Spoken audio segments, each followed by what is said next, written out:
in a cafe recently, while waiting for a meeting to begin, I noticed something written on a chalkboard beside the counter. It wasn't meant as theology, just a friendly invitation to share food. It read, "Good things happen when people sit at the same table." The phrase stayed with me longer than the coffee. In a world that often feels divided and hurried, the simple act of sharing a table still carries quiet power. Long before it became a social ideal, it was at the heart of the Christian story. On Holy Thursday, we remember that Jesus chose a table as the place where he revealed the deepest meaning of his life. The Last Supper is not simply a farewell meal. It is the moment when Jesus interprets everything that is about to happen: the suffering, the betrayal, the cross. Bread is broken, wine is shared, and Jesus gives himself completely. "This is my body. This is my blood." The Eucharist shows us that God's love is not distant or abstract. It is given, shared, and broken open so that others may live.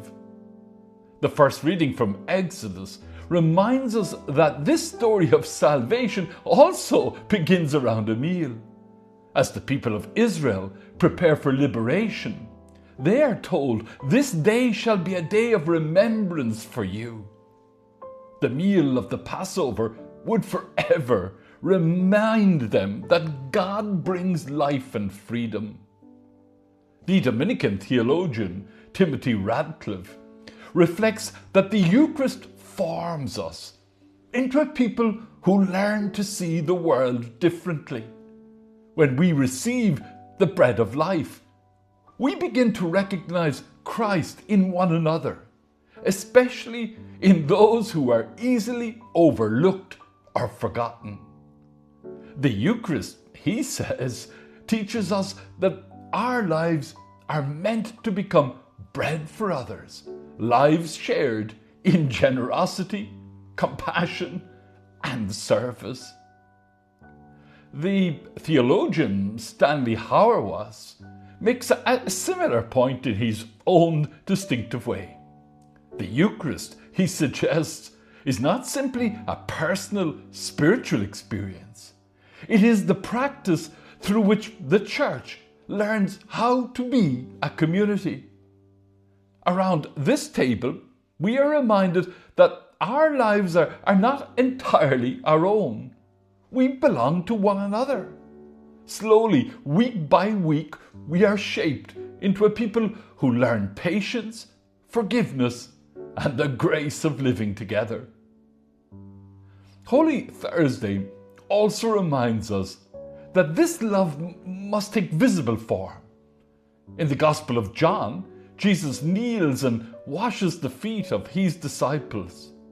It is a moment that overturns every expectation of power. The one they call Lord becomes the servant of all. Foot washing makes something clear. The Eucharist cannot remain only a ritual at the altar. It must shape the way we live with humility, attentiveness, and a willingness to serve. Sometimes insights about the Eucharist come from unexpected places. The American writer Sarah Miles, once a restaurant cook and later a journalist reporting from conflict zones, tells the story of wandering into a church almost by accident. She had little connection to organized religion. Yet when she received communion for the first time, she experienced something she could not easily explain. Receiving that small piece of bread among strangers awakened in her a deep sense of belonging and responsibility. The Eucharist, she realized, was not only about personal spirituality. It called her outward. In time, she founded a food ministry at St.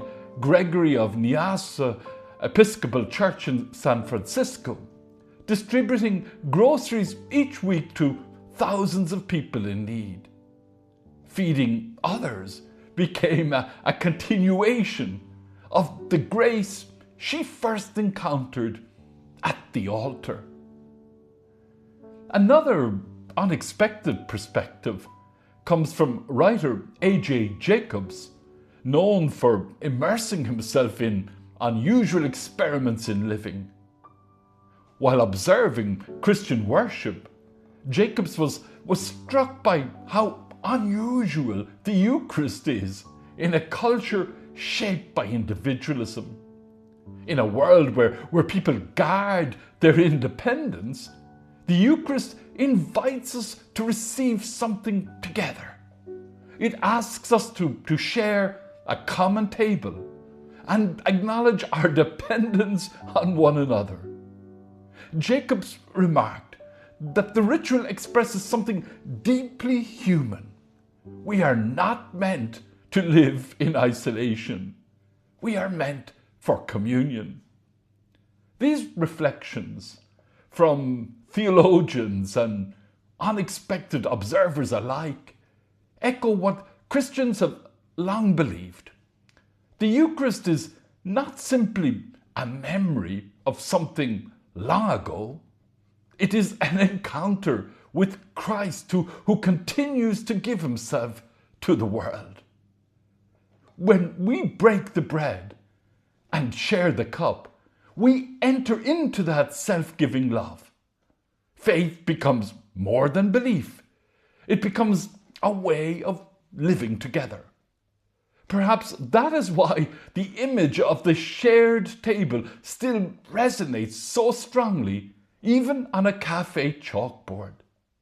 Something within us recognizes the truth of it. Life changes when people sit down together. On Holy Thursday, Christ gathers us once again at his table.